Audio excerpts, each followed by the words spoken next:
નમસ્કાર મિત્રો, આજે સીધું ને સટમાં ભારતીય જનતા પાર્ટી નો સ્થાપના દિન 6 એપ્રિલ એટલે એને શુભકામના પાઠવીએ અને સાથે સાથે ભારતીય જનતા પાર્ટીના નેતા અને આજકાલ ખૂબ ચર્ચામાં છે, જેમના માટે દુશ્મન નંબર 1, કોના દુશ્મન એ તો તમે બધા કહી શકો એમ છો, એમને પૂછીએ તો એ કોઈના દુશ્મન નથી, અમારા બહુ જ સારા મિત્ર પણ છે એવા સંજય વિનાયક જોશી, એમનો પણ જન્મદિવસ છે અને એમને પણ શુભકામના પાઠવીએ. રાષ્ટ્રીય સ્વયંસેવક સંઘની સ્થાપના 1925માં થઈ. આ શતાબ્દી વર્ષ છે અને શતાબ્દી વર્ષ આવતા સુધીમાં માનનીય નરેન્દ્ર મોદીજી એ વડાપ્રધાન પદે પહોંચ્યા અને એ પહેલા માનનીય અટલ બિહારી વાજપેયીજી વડાપ્રધાન પદે પહોંચ્યા. એમાં સંઘના સ્વયંસેવકો અને સંઘની સંસ્થાઓનું ખૂબ મોટું યોગદાન છે. ઘણી વખત એવું પણ બને કે ખાસ કરીને મોદીજી પોતાના કરિશ્મા ઉપર મુસ્તાક હતા. અટલજીનો કરિશ્મા તો એમના કરતા ઘણો વધારે હતો, પણ અટલજીનું એક વાક્ય અમને બહુ યાદ આવે છે, लोग सुनने के लिए तो बहुत आते हैं मगर वोट नहीं देते.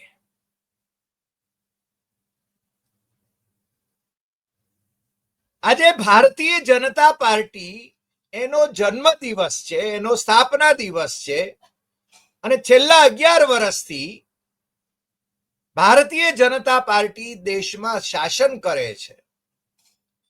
એ શાસન એનું જ્યારે ચાલી રહ્યું છે ત્યારે એના વિશે જે આપણે એના લેખાજોખા કરવાના હોય એ થોડે ઘણે અંશે આપણે કરીશું.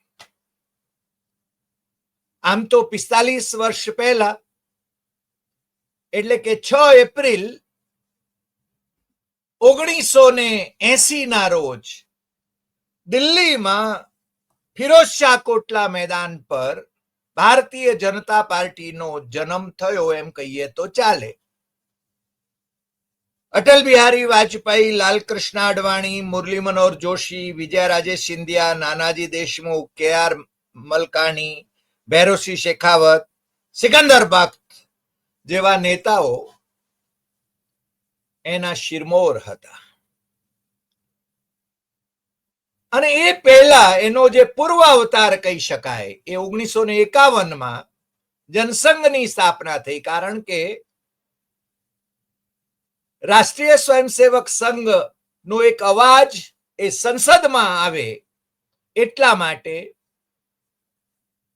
ભારતીય જનસંઘની સ્થાપના કરવામાં આવી અને માધવ સદાશિવ ગોલવલકર ગુરુજીએ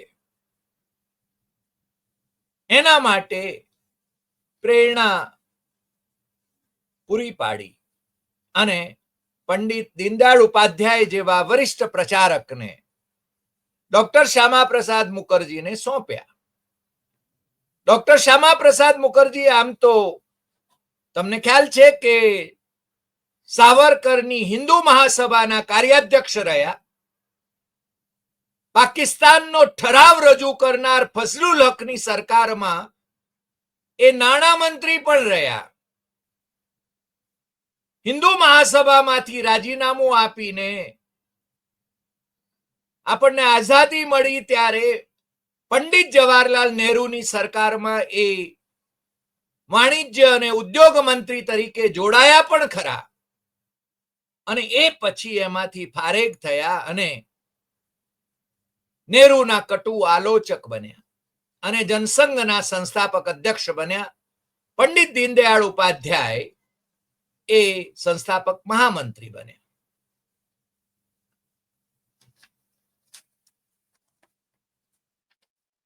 ભારતીય જનતા પાર્ટીની જ્યારે વાત નીકળે ત્યારે જનસંઘનો ઉલ્લેખ કર્યા વિના એનો ઇતિહાસ આગળ વધી ન શકે. 1952માં પહેલી ચૂંટણી થઈ અને જનસંઘને માત્ર 3 બેઠકો મળી. 1957માં બીજી ચૂંટણી થઈ અને જનસંઘને 4 બેઠકો મળી, જેમાં અટલ બિહારી વાજપેયી 3 બેઠકો પરથી ચૂંટણી લડ્યા, 2માં હારી ગયા અને 1માં એ જીત્યા. અને 1957માં પંડિત જવાહરલાલ નહેરુ, જો એ દિલાવર માણસ, પહેલા પ્રાઇમ મિનિસ્ટર, એ અટલ બિહારી વાજપેયી નો વિદેશી મહેમાનો સાથે પરિચય કરાવે ત્યારે એમ કે આ ભવિષ્યનો વડાપ્રધાન છે. અને વાજપેયી વડાપ્રધાન 1996માં બન્યા. ત્યાં સુધી એ વિપક્ષે રહ્યા. આમ તો 1977માં મોરારજી દેસાઈની સરકારમાં એ વિદેશ મંત્રી બન્યા, પણ વડાપ્રધાન તો 1996માં બન્યા. પછી 2 વખત એ વડાપ્રધાન બન્યા. 1962માં જનસંઘને 14 બેઠકો મળી. 67માં કોંગ્રેસના માઠા દિવસો હતા ત્યારે 35 બેઠકો મળી. 71માં 22 બેઠકો મળી. 77માં જનતા પાર્ટી સત્તામાં આવી. મોરારજી દેસાઈના નેતૃત્વમાં, એટલે મોરારજી વડાપ્રધાન બન્યા. આમ તો નેતૃત્વ કોનું હતું? જયપ્રકાશ નારાયણનું હતું, આચાર્ય કૃપાલાણીનું હતું, ચંદ્રશેખરનું હતું, જગજીવન રામનું હતું, ચૌધરી ચરણસિંહનું હતું. અને ચૂંટણી જે પક્ષના સિમ્બોલ ઉપર બધા લડ્યા એ ભારતીય લોકદળ એટલે કે ચૌધરી ચરણસિંહની પાર્ટી હતી. એટલે મોરારજી દેસાઈ, ચૌધરી ચરણસિંહ, ચંદ્રશેખર આ બધા મૂળ કોંગ્રેસીઓ અને કોંગ્રેસમાંથી છૂટા પડેલા. પણ પહેલી બિન કોંગ્રેસી સરકાર એમ કહી શકાય 77માં રચાઈ. અને એ વખતે જનતા પાર્ટીમાં જનસંઘ જૂથના 93 સભ્યો હતા. નાનાજી દેશમુખ મહામંત્રી હતા. એના નાનાજી દેશમુખ સાથે પણ અમને વ્યક્તિગત પરિચય રહ્યો. 77 પછી 80 આવતા આવતા તો બેવડી સદસ્યતા એનો મુદ્દો ગાજ્યો. સોશિયલિસ્ટ એ તમને ખ્યાલ છે મધુ લીમયે અને બીજા બધાએ કહ્યું કે ભાઈ તમે લોકો કાં આરએસએસ માં રહો અને કાં છે ને જનતા પાર્ટીમાં રહો. એમાં છે ને તડા પડ્યા. 1980ના એપ્રિલની 6મી તારીખે ભારતીય જનતા પાર્ટીની સ્થાપના થઈ અને ડિસેમ્બર આવતા સુધીમાં મુંબઈમાં બાંદ્રા રેક્લેમેશનમાં સમતાનગરમાં ભારતીય જનતા પાર્ટીનું પહેલું અધિવેશન મળ્યું. ત્યારે અમે એ વખતે કબ રિપોર્ટર હતા. હિન્દુસ્તાન સમાચારના નેશનલ ન્યૂઝ એજન્સીમાં અમે રાજકીય સંવાદદાતા હતા અને અમે એ અધિવેશન કવર કર્યું. વાજપેયી સંસ્થાપક અધ્યક્ષ બને. ભારતીય જનતા પાર્ટી મુસ્લિમ નેતાઓના ખભે ચડીને સ્થપાઈ. હું આ બહુ જવાબદારી પૂર્વક કહી રહ્યો છું, કારણ કે સિકંદર બખ્ત, જે આમ તો મોરારજી દેસાઈની કોંગ્રેસ સંસ્થા કોંગ્રેસમાં હતા, પણ એ ભારતીય જનતા પાર્ટીના સંસ્થાપકોમાં રહ્યા અને ભારતીય જનતા પાર્ટીના પહેલા અધિવેશનમાં મુંબઈમાં આશીર્વાદ આપવા માટે રામ જેઠમલાણી જેમને લઈ આવ્યા એ જસ્ટિસ MC ચાગલા હતા, મોહમ્મદ કરીમ ચાગલા. વાજપેયીની અપેક્ષા હતી કે ગાંધીયન સોશિયલિઝમ એ આપણે સ્વીકારીએ. એના બંધારણમાં સર્વધર્મ સંભાવની વાત હતી, પરંતુ આજે એ ભારતીય જનતા પાર્ટીનું કલેવર બદલાઈ ગયું છે ને હિન્દુ રાષ્ટ્ર બનાવવાની જે RSSની જે ભૂમિકા છે એ ભૂમિકા પર ચાલી રહ્યા છે અને મુસ્લિમ વિરોધ એ આપણે જોઈ શકીએ છીએ. મુસ્લિમો પ્રત્યે કેવી ઘૃણા ફેલાવવામાં આવે છે એ આપણે જોઈ શકીએ છીએ. જે પાર્ટી મુસ્લિમોના ખભે ચડીને સપાઈ,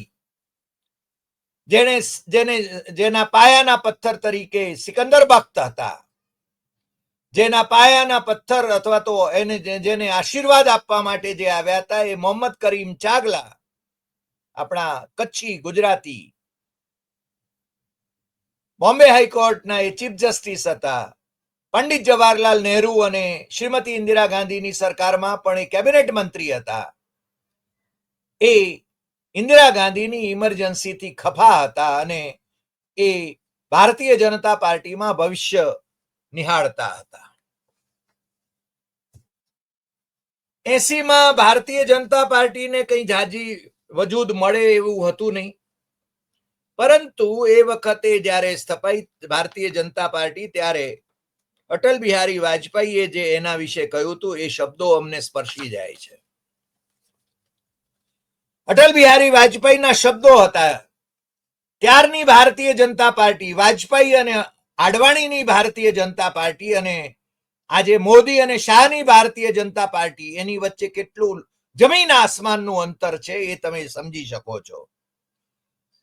વાજપેયીએ એ સમતાનગરના પહેલા અધિવેશનમાં 1980માં જે શબ્દોથી સમાપન કર્યું હતું પોતાનું ભાષણ, એ શબ્દો મને આપની સમક્ષ રજૂ કરવામાં ખાસ रुचि થાય છે.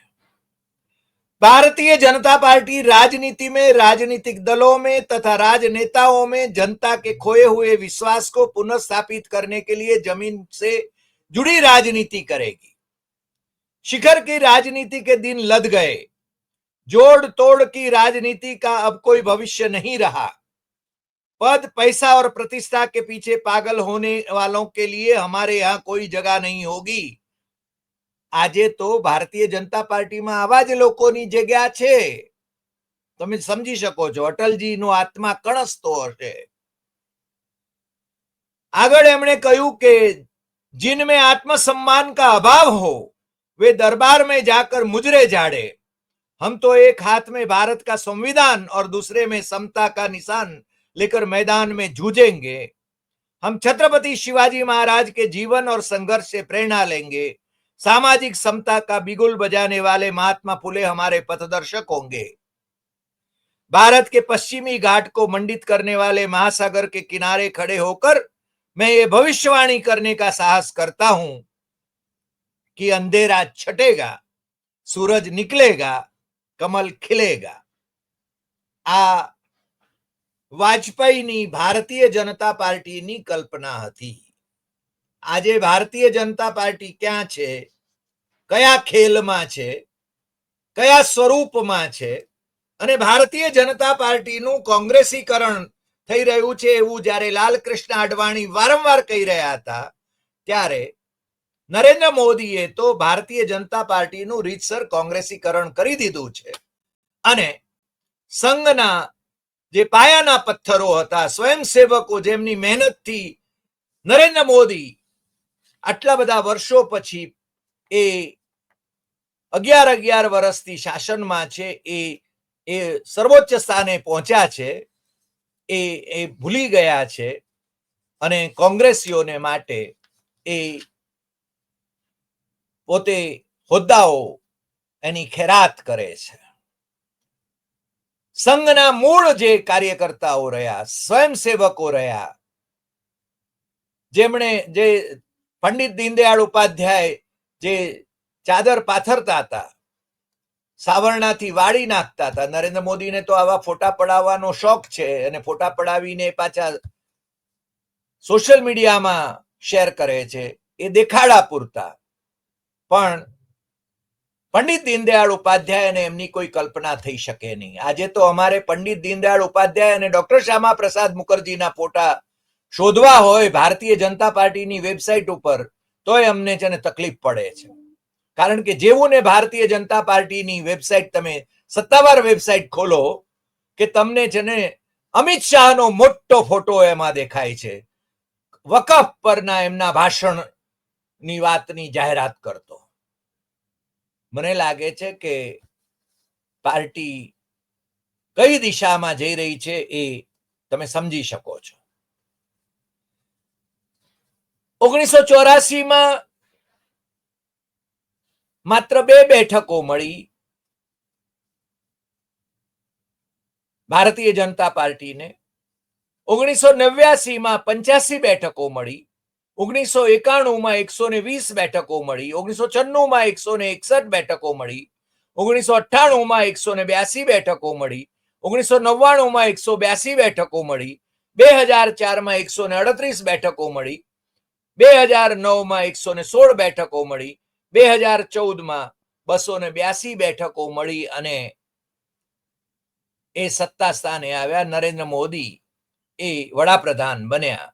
2019માં 303 બેઠકો મળી ભારતીય જનતા પાર્ટીને અને 2024માં એમનો કરિશ્મા વિલાઈ ગયો.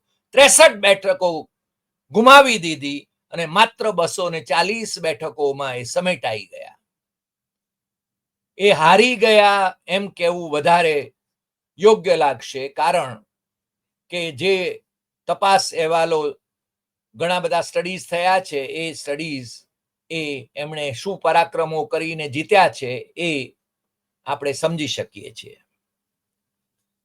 આ એમની સંસદમાં જે પરિસ્થિતિ છે એની આપણે વાત કરીએ છીએ. અને આજે માનનીય વડાપ્રધાન થાઈલેન્ડથી શ્રીલંકા જઈને ભારત પાછા આવી રહ્યા છે, ત્યારે ચર્ચા એવી પણ છે કે શ્રીલંકામાં નવા જે રાષ્ટ્રપતિ ચૂંટાયા છે, દિશાનાયક, એ આમ તો ચીન તરફી છે, ડાબેરી છે, માર્ક્સિસ્ટ છે, પણ ભારત સાથે સારા સંબંધો રાખવાના પક્ષધર છે, કારણ કે શ્રીલંકા ભારત સાથે સારા સંબંધો રાખવામાં માને છે. પરંતુ ચર્ચા એવી પણ છે કે માનનીય વડાપ્રધાન ત્યાં અદાણી સામેની જે તપાસ યોજાઈ છે એના સંદર્ભમાં કંઈક ચર્ચા કરી હશે કે કેમ, એના વિશે ઘણા બધા લોકોની ચર્ચા ચાલી રહી છે. આપણને એના વિશે નક્કર જ્યાં સુધી બાબતો જાણવા ન મળે ત્યાં સુધી આપણે એમાં એ વિશે વાત ન કરીએ. પરંતુ અમારી પાસે ઇન્ડિયન એક્સપ્રેસ એનો 13 જૂન 2022 એનો અહેવાલ છે કે એ વખતે શ્રીલંકાની સિલોન ઇલેક્ટ્રિસિટી બોર્ડના એમએમસી ફર્ડિનાન્ડો એ ચેરમેન જે હતા, એમણે બહુ સ્પષ્ટપણે કહ્યું હતું કે એમને એ વખતના પ્રેસિડેન્ટ રાજપક્ષે દબાણ કર્યું હતું કે અદાણીને સાથે એના પાવર પ્રોજેક્ટ માટે એ સમજૂતી કરવી. અને એમનું એમ કહેવું હતું કે રાજપક્ષેને માનનીય વડાપ્રધાન નરેન્દ્ર મોદીએ દબાણ કર્યું હતું એના માટે. જો કે આ જ્યારે વિવાદ મોટો થયો ત્યારે એમણે આ નિવેદન પાછું ખેંચવું પડ્યું હતું. પરંતુ એ કયા સંજોગોમાં એમણે પાછું ખેંચવું પડ્યું હશે એ આપણે સમજી શકીએ છીએ. અને એના પછી નવી સરકાર આવી ત્યારે એણે તપાસ માટેની સમિતિ નિમીને અદાણી સાથેનો કરાર એ રદ કરવાની તૈયારી દાખવી હતી. માનનીય વડાપ્રધાન ની આ મુલાકાતમાં એમની સાથે એ ચર્ચા થઈ હશે કે કેમ એ ખબર નથી. પરંતુ જેમ એમણે ટ્રમ્પ સાથેની પેલી પ્રેસ કોન્ફરન્સમાં જે એમને અકળાવનારો જે પ્રશ્ન આવ્યો હતો, અદાણીના સંદર્ભમાં કઈ વાત થઈ હતી કે નહીં, અમેરિકામાં અદાણીની વિરુદ્ધમાં જે કાર્યવાહી, અદાલતી કાર્યવાહી ચાલી રહી છે એના સંદર્ભમાં, ત્યારે પ્રાઇમ મિનિસ્ટર મોદી અકળાયા હતા અને એમની બોડી લેંગ્વેજ તમારે જોવા જેવી હતી. ક્યારેક વિડીયો જોજો તમે, એ કેવા અકળાયા હતા. અને એમ કહ્યું કે બે દેશોના વડાઓ જ્યારે મળે છે ત્યારે આવી વાત નથી કરતા, એમ કે વ્યક્તિગત વાતો નથી કરતા. તો કેવી વાતો કરે છે એ લોકો, મને લાગે છે જ્યાં ફ્રી પ્રેસ છે ત્યાં એની વાત થાય, ગોદી મીડિયામાં આ વાત ક્યારે આવે નહીં એ આપણે સમજી શકીએ છીએ. મને લાગે છે કે મોદી માટે મૂંઝવણના દિવસો છે.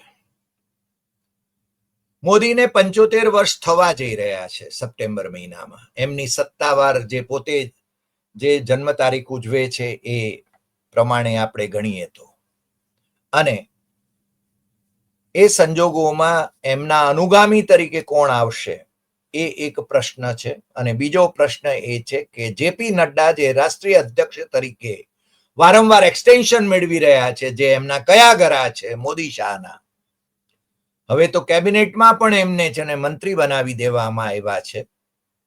એ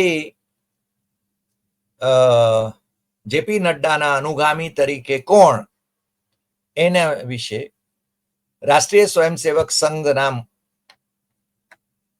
માંદાતાઓ સાથે જે ચર્ચા ચાલી રહી હોય અને એના સંકેતો મળે છે, ત્યારે એક નામ ખૂબ ચર્ચામાં છે અને એ છે સંજય જોશી.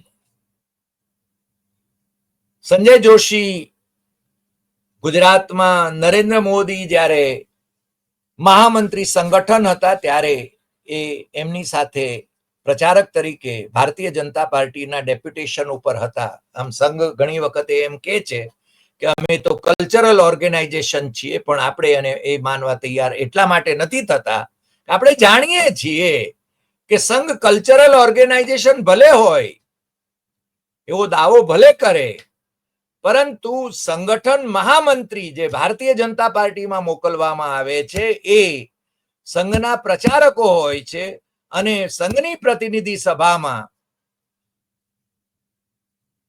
ભારતીય જનતા પાર્ટીના અધ્યક્ષ, સંગઠન મહામંત્રી અને બીજા હોદ્દેદારોને શા માટે તેડાવવામાં આવે છે એ બતાવે છે કે સંઘ એમના માટે પ્રેરણા સ્ત્રોત છે. એટલે સંઘ છે ને એ કલ્ચરલ ઓર્ગેનાઇઝેશન છે, માત્ર કલ્ચરલ ઓર્ગેનાઇઝેશન છે, એ દાવો એ જરા બરાબર નથી લાગતો.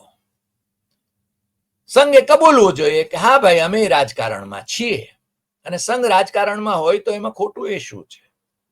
કોંગ્રેસના જે ફ્રન્ટલ ઓર્ગેનાઇઝેશન છે એમ સંઘનું ફ્રન્ટલ ઓર્ગેનાઇઝેશન એ ભારતીય જનતા પાર્ટી છે, એની માતૃ સંસ્થા આરએસએસ છે, એમાં છે ને છુપું શું કામ, એમાં કુલડીમાં ગોળ ભાગવાનો શું કામ.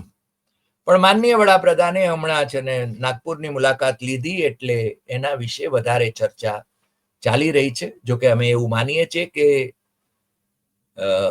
સંજયભાઈ એ ભારતીય જનતા પાર્ટીના કાર્યકરોમાં બહુ જ લોકપ્રિય છે, અને ગુજરાતના કેશોદમાં તો અમે આજે એક થંબનેલમાં એક પોસ્ટર પણ મૂક્યું છે, એક ફલક જે ત્યાં આગળ લગાવવામાં આવ્યા છે એનું ચિત્ર પણ મૂક્યું છે. સંજયભાઈ ભારતીય જનતા પાર્ટીના કાર્યકરોમાં ખૂબ લોકપ્રિય છે, અને એ તો દિલ્હીમાં જે ભાડાના મકાનમાં રહે છે ત્યાં એમને મળવા માટે લોકોની લાઈનો લાગે છે, કોઈ હોદ્દા ઉપર નથી છતાં. પણ સંજયભાઈ અધ્યક્ષ ન બને તો પણ એ ભારતીય જનતા પાર્ટીમાં મહત્વની ભૂમિકા જરૂર ભજવશે એવું અમને લાગ્યા વિના રહેતું નથી. કારણ કે સંઘમાં માત્ર હોદ્દો હોય તો જ એને એ જવાબદારી હોય છે એવું નથી. એટલે આવતા દિવસોમાં નરેન્દ્ર મોદીને જે ચિંતા છે એ છે સંજય જોશીની ભૂમિકા એ નરેન્દ્ર મોદીને અકળાવનારી હોય એ સ્વાભાવિક છે, અને નરેન્દ્ર મોદીએ ઘણા બધાને હર્ટ કર્યા છે.